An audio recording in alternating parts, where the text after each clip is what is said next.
Nicola, what's going on? I heard you were admitted to hospital. Hi, Wendy. Yeah, that's right. I'm in the hospital now. I was so surprised when Joe told me. I couldn't believe it. Sorry for causing a fuss. Anyway, you'll be able to get discharged tomorrow, won't you? Huh? Tomorrow? Oh no, you didn't forget, did you? We have guests due to come tomorrow morning, so I need you to be here first thing to make the necessary preparations to entertain them. I told you this, didn't I, Nicola? Ah, yes, and before that, you'll need to vacuum the living room where everyone will be gathering, plus the entrance, hallway, and kitchen. I'm sorry, but I don't think I'm gonna be able to make it tomorrow. Good grief. So let me get this straight. Not only did you get admitted to hospital all of a sudden and without telling me, but now you're refusing to carry out your duties as my son's wife? Why did my son have to choose such a sickly woman for a wife? I ask myself that question every day. Sickly? No, I'm not. The reason I'm in the hospital is... Be quiet. If you got admitted to hospital and you're not injured, that must mean you have some kind of disease. If you have a disease, that means you're sickly. Chances are slim you'll ever produce an heir for our family at this rate. No, listen to me. Do not answer me back, young lady. I asked Joe. He told me you've been refusing to do housework lately because you feel sick and have been palming it all off on him. Do you take joy in forcing my son to do a woman's job? I never forced him. I regularly see my poor son wheeling a shopping cart around the supermarket on his way back from work. To think you force a grown man in a suit to go grocery shopping. His pride as a man must be at rock bottom. How could you do this to him? Oh yes, and I couldn't help but notice lately. You've started getting fat, haven't you? Just more proof you've been lazing around the house stuffing your face while you force the housework onto my poor son. My poor Joe. He doesn't deserve this. Please, listen to me, Wendy. You and my son will be getting a divorce. Huh? When you get discharged from the hospital, I'll be moving the discussion forward. Your days are numbered. Wow, what the hell? Where did this come from all of a sudden?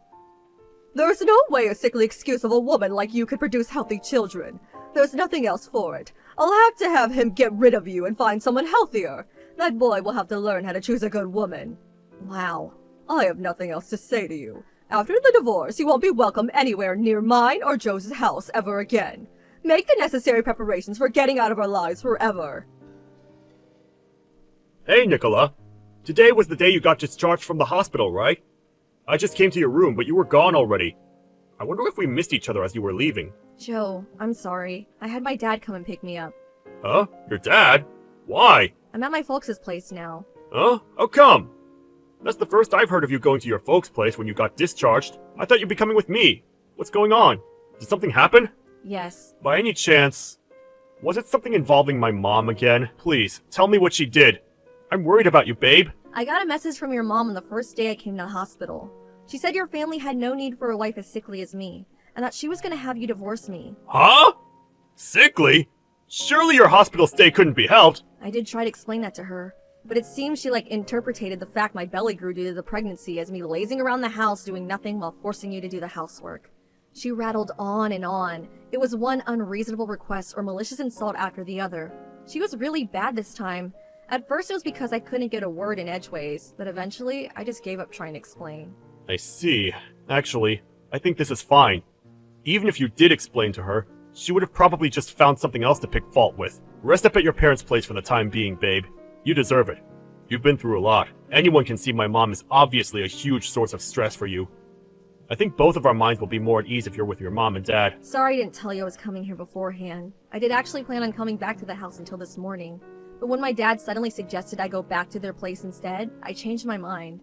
When I thought about the possibility of your mom figuring out where I was going, because she's so overprotected of you, she goes to great lengths to be aware of every minute detail of your life.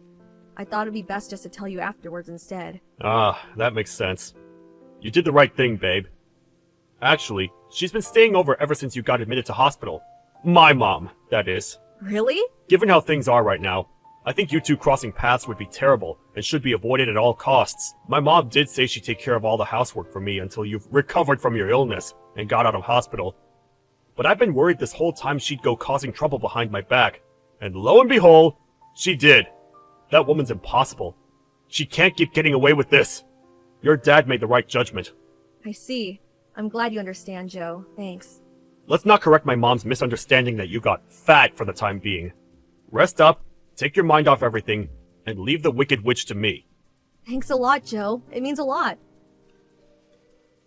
Nicola, I heard the news. And a boy at that. Nice work. But good grief, I've never met a woman as dishonest as you. Why do you have to be so standoffish with me? I had no idea you were pregnant. You haven't come to see us even once since you got out of the hospital. I want to see my grandson. I did suggest to Joe that he divorce you for your repellent behavior, but he's adamant that won't be happening. That boy is so stubborn. Now he's sulking and won't speak to me, so I can't even ask him about my precious grandson. Thinking about it now, I'm guessing you must have gone back to your folks' home and had a home birth. If you had any sense about you, you wouldn't have troubled your parents and given birth in my house instead. Oh well, I suppose you did produce a male heir, so I shouldn't be too hard on you. I'll tell you what, just this once, I'm willing to overlook it. Anyway, when will you be coming back? I want to see my darling grandson. It's almost been a month now and I still haven't seen him. We have to show off our heir to the relatives and neighbors, you know. So please get back here as quickly as you can. Hi, Wendy. It's been a while. I have no intention of coming back. Huh? What are you talking about? Of course you do. You're my son's wife and a part of this family. How long do you think you're going to get away with boarding at your parents' place? You have duties to this family, so get back here and carry them out. Even putting it kindly, you're a sickly, no-good excuse of a wife with more shortcomings than I can count on both hands. It would be one thing if you at least accepted that and worked hard to serve family by way of making up for your defects. But no, you're stubborn and disobedient to boot. I'm a sickly, no-good excuse for a wife, huh? This was the first time I've had to go to the hospital in my whole life, and the doctors actually told me I'm very healthy. They did? In that case, why would you have to be carried off to the hospital in such a dramatic fashion? It sounded like you caused quite the fuss. I'm sorry to break this to you, but that only tends to happen to sickly people, my dear. Because the morning sickness was horrendous. Huh? Morning sickness? I could barely stand for a few minutes without getting out of breath, so my doctor recommended I admit myself to the hospital to be on the safe side. You were on the maternity ward the whole time? That's right.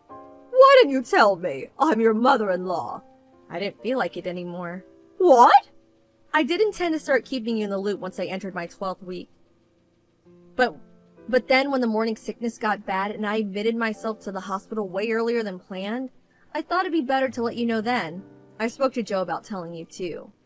Then, literally just as I was about to send you the message announcing the pregnancy, I got a torrent of hateful, abusive messages calling me every name under the sun. I see.